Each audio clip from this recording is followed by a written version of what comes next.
नमस्कार मित्रों। जब पीड़ित को ही आरोपी बनाकर दंडित किया जाने लगे तो इसे क्या कहेंगे आप? क्या ये न्याय की हत्या नहीं है? क्या ये संविधान की हत्या नहीं है? और यही संविधान की हत्या अभी अभी भारत के कर्नाटक राज्य में हुई है। मित्रों, आप सभी को 18 मार्च की वो घटना स्मरण होगी जब बंगलुरु में मुकेश नाम के एक दुकानदार को हनुमान चालीसा चलाने के कारण कई लोगों ने मिलकर मारा था।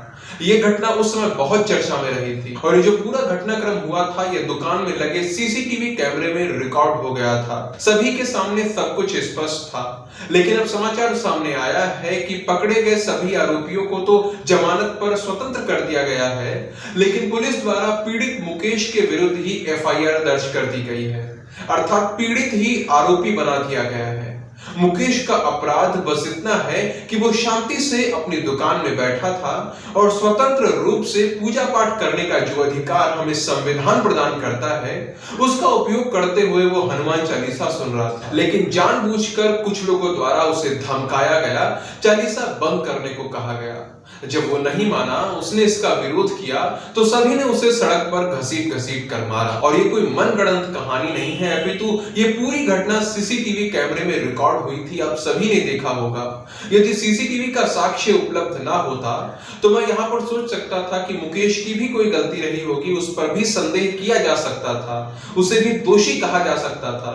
लेकिन ये कैसा कानून है, ये कैसा न्याय है कि साक्ष्य सामने होने के बाद भी पीड़ित को ही सताया जा रहा है, उसे ही दोषी बनाया जा रहा है।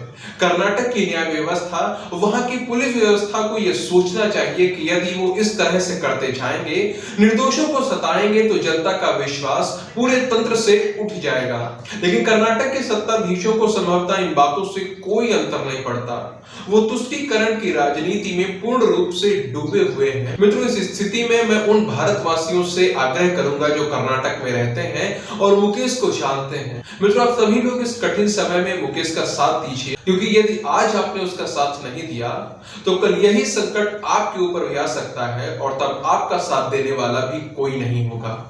इसीलिए एकता बनाकर रखिए, एक दूसरे का साथ दीजिए, न्याय की पुकार कीजिए, अन्याय का प्रतिकार कीजिए। अगर मित्रों इस विषय को आप किस तरह देखते हो, आपके क्या विचार है, वो आप नीचे कमेंट सेक्शन में लिखकर बता सकते हैं। वीडियो को अंत तक देखने के लिए आप सभी का बहुत बहुत धन्यवाद। जय सिया राम, जय मां भारत।